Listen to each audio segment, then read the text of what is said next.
Basirhat DCRC সেন্টারে vote গ্রহণের সরঞ্জাম নিয়ে হাজির ভোট কর্মীরা। ভোট গ্রহণের আগের দিন ব্যস্ততা তুঙ্গে ভোট কর্মীদের মধ্যে। বসিরহাট ডিসিআরসি সেন্টারে হাজির ভোট কর্মীরা। ভোট গণনার প্রস্তুতি চরম ব্যস্ততায় ভোট কর্মীরা এবং শেষ মুহূর্তের প্রস্তুতি তুঙ্গে। এই ছবি আপনারা দেখছেন তা বসিরহাট ডিসিআরসি সেন্টারে, এবং সেখানে ভোট গ্রহণের সরঞ্জাম নিয়ে ইতিমধ্যেই হাজির হয়েছেন ভোট কর্মীরা।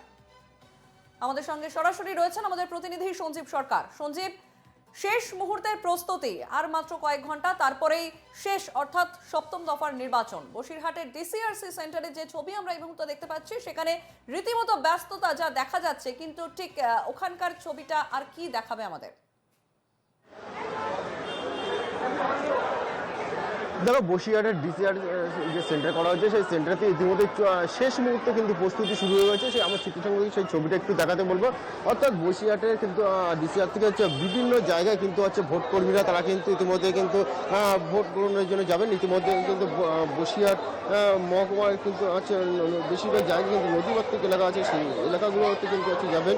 পাশাপাশি তোমাকে জানিয়ে রাখি, হচ্ছে এই যে সেন্টার আছে সেই সেন্টার থেকে ইতিমধ্যে কিন্তু চরম প্রস্তুতি শুরু হয়ে গেছে। ইতিমধ্যে কিন্তু তারা নিজেদের এলাকায় আছে যাওয়ার জন্য, যেটা ইভিএম মেশিন থেকে শুরু করে বিভিন্ন রকম সরঞ্জাম তারা কিন্তু নিয়ে যাওয়ার জন্য কিন্তু প্রস্তুত হয়েছেন। অন্যদিকে তোমাকে জানিয়ে রাখি, বসিরহাট মহকুমা আছে, বসিরহাট লোকসভা মহকুমার টোটাল কিন্তু পোলিং স্টেশনের সংখ্যা 1882 এবং পাশাপাশি টোটাল ভোটারের সংখ্যা 18,04,100 ভোটারের সংখ্যা আছে। জায়গাগুলো কিন্তু আছে যা ভোট গ্রহণের জন্য কিন্তু ইতিমধ্যে চরম ব্যস্ততা কিন্তু আছে শুরু হয়ে গেছে। ইতিমধ্যে আমি একটু সেই ছবিটা তোমাদের দেখাচ্ছি। অর্থাৎ একদিকে যখন যারা হচ্ছে ভোট কর্মী, যারা হচ্ছে বিভিন্ন বুথে যাবে, শেষ মুহূর্তে কিন্তু তাদের যে মোবাইল রেজিস্ট্রেশন থেকে শুরু করে পাশাপাশি যে ইভিএম, ভিভিপ্যাট এবং বিভিন্ন রকম যেসব সরঞ্জাম আছে তারা কিন্তু সংগ্রহ করার জন্য কিন্তু তারা ইতিমধ্যে কিন্তু ঘটনাস্থলে যাবেন, এবং তার আগে কিন্তু চরম কিন্তু প্রস্তুতি শুরু হয়ে গেছে। আমি একটু কথা বলে নেওয়ার চেষ্টা করবো একজনের সাথে। দিদি, কেমন দেখছেন এবারে? এখন তো সবে এলাম, কিছু বুঝতে পারছি না। এখন নিরাপত্তার বিষয়ে এখনো তো কিছু বুঝতে পারছি না, সেইটাই। কি করতে হচ্ছে আমাদের এখন মোবাইল রেজিস্ট্রেশন করতে হচ্ছে। হ্যাঁ, তারপরে আমাদের অ্যাটেন্ডেন্স দিতে হবে, তারপরে আমাদের সব জিনিস নিতে হবে কাউন্টার থেকে। দেখো, অর্থাৎ শেষ মুহূর্তে যেভাবে আছে প্রস্তুতি, অর্থাৎ বসিরহাট থেকে আছে, তথা বসিরহাট সুন্দরবনের বিভিন্ন এলাকা, সন্দেশখালী, হিঙ্গলগঞ্জ থেকে শুরু করে হারোয়া, মিনাকা সহ একাধিক যেসব জায়গায় কিন্তু আছে যে বুথগুলো আছে, সেই সব জায়গায় কিন্তু ইতিমধ্যে কিন্তু তার প্রস্তুতি কিন্তু শুরু হয়ে গেছে। এবং তোমাকে আরেকটা চিত্র একটু দেখাবো। অর্থাৎ যে এখান থেকে ইভিএম দেওয়া হবে, ইভিএম, ভিভিপ্যাট যেখান থেকে কিন্তু দেওয়া হবে, সেই জায়গায় কিন্তু প্রস্তুতি কিন্তু চলছে। পাশাপাশি সাধারণ পুলিশ কর্মীও কিন্তু রাখা হয়েছে, এবং অন্যদিকে কিন্তু নিরাপত্তা একদিকে যেমন তারা কিন্তু কাগজপত্র রেডি করছে, পাশাপাশি যে নিরাপত্তা, সেই নিরাপত্তার জন্য কিন্তু ইতিমধ্যে কিন্তু কেন্দ্র বাহিনী, অর্থাৎ কেন্দ্র বাহিনীও কিন্তু এখানে আছে। আমি একটু কথা বলে নেওয়ার চেষ্টা করবো। দিদি, এবার তো লোকসভা ভোট, কি বলবেন? আপনি তো ভোট করতে যাচ্ছেন। সুস্থভাবে ভোট হোক, এটাই বলবো আর কি।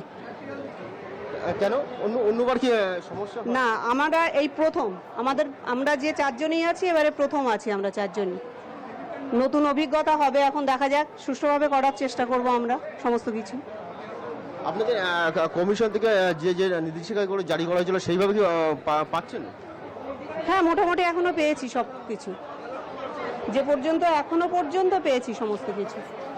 এখনো শেষ পর্যন্ত কি হবে জানি না। বলছি, কেন্দ্র বাহিনী আছে, নির্বাচন কমিশন তৎপর হয়েছে ভোট সুস্থভাবে ভোট নির্বাচন করার জন্য। লাস্ট দফা ভোট কতটা আশ্বাস পাচ্ছেন? পরিস্থিতি বলবে, এক্ষুনি বলতে পারছি না। স্টেশনে যাই নিজেরা, আমরা তো প্রথমবার দিচ্ছি, এবার দেখা যাক কি হয়। যারা ভোট করবে, যারা আছে ভোট দিতে আসে, তারা কিন্তু ইতিমধ্যে কিন্তু একটা এখানে, অর্থাৎ যে এলাকায় আছে, যেসব এলাকায় যাবে, তারা কিন্তু ইতিমধ্যে কিন্তু তার চরম প্রস্তুতি কিন্তু একদিকে শুরু। যেমন তোমাকে একটা দেখাবো, অর্থাৎ এই যে জায়গাগুলো, এখান থেকে কিন্তু ইতিমধ্যে কিন্তু তোড়জোড় শুরু হয়ে গেছে। পাশাপাশি যে ইভিএম, ভিভিপ্যাট থেকে শুরু করে বিভিন্ন সরঞ্জাম আছে। সঞ্জীব, আমি জানতে চাইবো, এই যে শেষ মুহূর্তের প্রস্তুতি তুঙ্গে এবং এত ভোট কর্মীরা সেখানে কাজ করছেন তারা এই শেষ দফা নির্বাচনে ঠিক কতটা শান্তিপূর্ণ নির্বাচন হবে বা এই শেষ দফা নির্বাচন ঠিক কিভাবে মিটবে, কি আশা করছেন তারা?